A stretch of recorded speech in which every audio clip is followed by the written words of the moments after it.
iniwasan ni First Lady Zaraneta Marcos ang tanong ng media tungkol sa estado ng kanilang samahan ni Vice President Sara Duterte.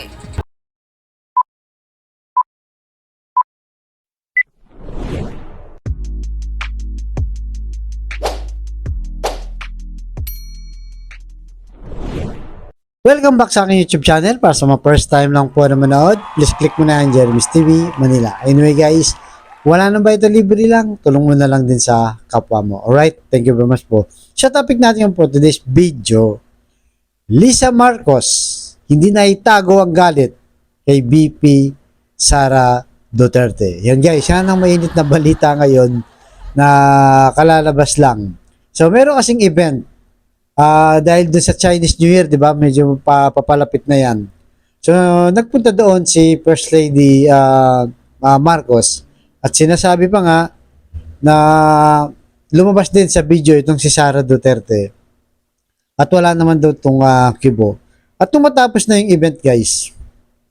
Kinukuha na siya ng statement kung kumusta na yung relasyon nila ni Sara at kung maayos pa ba o hindi. So, hindi siya sumagot, guys. Inisnab lang, guys. Inisnab lang yung mga taga-media.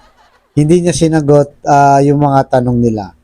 So, kaya nangyari, guys, wala silang napala. Talagang nakita natin kung gaano siya kataray. Kasi nga naman, guys, nangyari kasi yun, di ba? Kung maalala nyo, nung linggo, di ba? Nagkasabay yung rally ng Bagong Pilipinas ni BBM sa Luneta at rally ni Digong sa Davao, di ba? Doon, guys, talaga namang nalaman ng buong bayan, hindi lang buong bayan, buong mundo pala, napanood. Kasi in public, di ba? Nilait-lait, inunsulto, binastos, di ba? Itong si Pangulong Bongbong Marcos ni Duterte. Kahit yung anak ng si Baste, di ba? Pinagre-resign siya, di ba? Pinagre-resign siya bilang presidente. Ito namang si Digong, sinasabi niya, meron daw tayong presidenteng addict. Diba? At bangag. At nabanggit din itong si Lisa Marcos tsaka itong si Romualdez na sila daw ang gumagalaw sa gobyerno at ambisyoso daw itong si Lisa. Kaya siguro nagalit, di ba? So pagkatapos nun, guys, nung linggo na yon, kinaumagaan pupunta ng Vietnam itong si Pangulong Bongbong Marcos para sa kanyang state visit. So, doon nakita natin at hindi na itago ni First Lady Lisa Marcos, VP Sara, na hindi na maganda yung relasyon nila at inisnab na itong si Sara ni First Lady Lisa Marcos. But anyway guys, bago natin tuloy ating reaksyon, panoorin muna natin yung balita. Alright? Pasok, frontline. Iniwasan ni First Lady Zaraneta Marcos ang tanong ng media tungkol sa estado ng kanilang samahan ni Vice President Sara Duterte.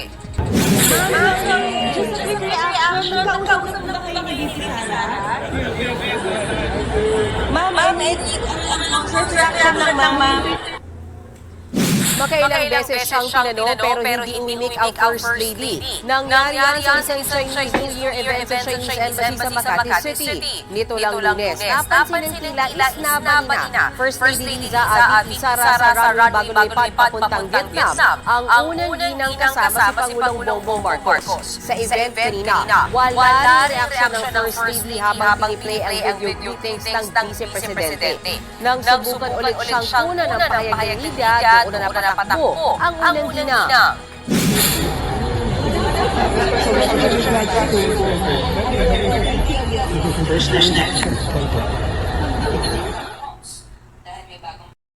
So yun guys, napanood nyo, di ba? Pataray pala itong si First Lady, di ba?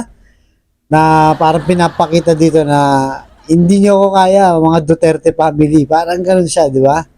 Talagang pinapakita niya. Kahit sa mga media, wala rin silang nagawa. Talagang inisnab lang. Wala sang any statement na linabas. Kasi nga naman, di ba guys, hindi mo rin siya masisisi. Binastos, sininsulto, nagmura itong si Duterte. Kahit naman na ordinaryong Pilipino guys, hindi ka, halimbawa, di ba? Sa magkasawa, may nakaaway ka na kaibigan mo. Tapos, pinost mo sa Facebook, pinagmumura mo yung asawa ng yung asawa mo, pinagmumura nung kaibigan mo na nakakaaway mo. Sa Facebook guys, minura, ininsulto, kung ano-ano pang sinabi. Natural, magagalit ka, di ba? Facebook lang yun at pangkaraniwang tao lang yun, guys. Gaano pa kaya ito? Di ba? Si BBM ang ininsulto, di ba? Pinaratangan na isang presidente pa natin nire-respeto ng ibang tao, lalo na sa ibang bansa, presidente, di ba? Wini-welcome pa yun ng state visit pag pumupunta ng ibang bansa. Tapos sasabihin mo, ganun lang. O, natural, kakalat na yun sa buong mundo. Malalaman ngayon pa sa social media, di ba? So, hindi mo rin masisisi talaga.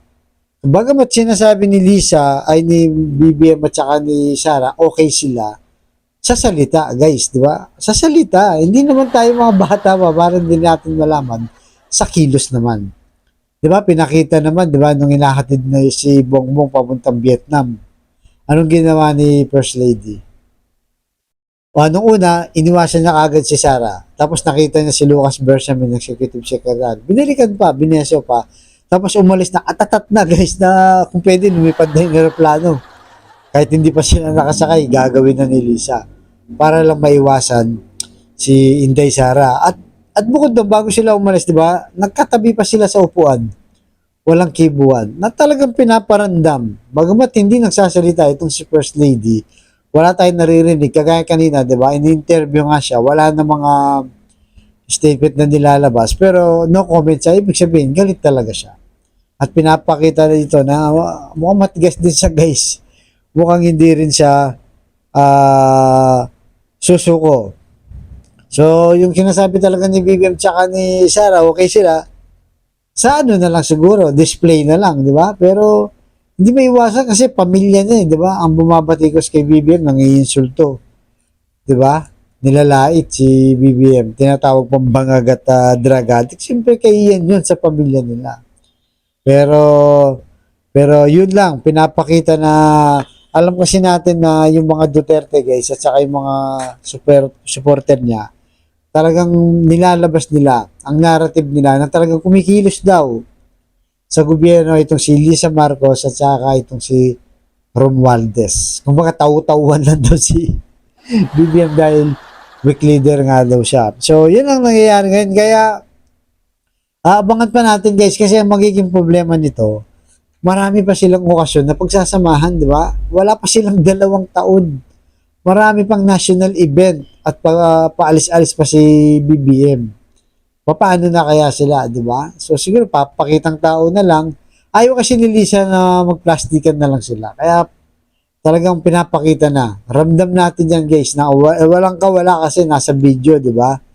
Hindi niya pinunta, hindi niya kinausap, kasi hindi naman sila dating ganyan, di ba? Marami silang video na nangingitian, nag-uusap, pero mula nung binanatan, nindigong itong si BBM, na minura-mura, di ba? Tinawag na adik at bangag, doon nagsimula ang galit ni Lisa. So, nakita naman natin, di ba? Iba rin tumurabaw to si Lisa at saka si Romualdez. Tatay-tahimik lang, pero pag gumalaw sila, iba.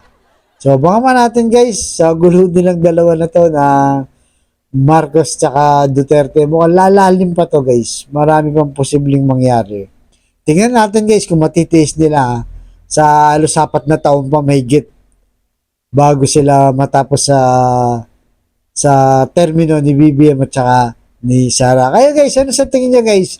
Plastikan na lang ba talaga itong si Lisa at saka itong si BB Sara?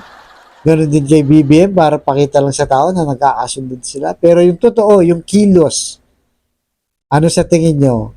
Na away na talaga at mahirap na rin itong ibalik kasi nga umabot na sa pamilya na, guys. Personal na atake na ang ginawa nila Duterte. Kaya abangan natin, guys, marami pa tayong popcorn na pwedeng kainin at panoorin sila. Alright? So, tayo natin kung ano mangyayari. Nandito lang po, abangan nyo susunod yung vlog. Thank you very much.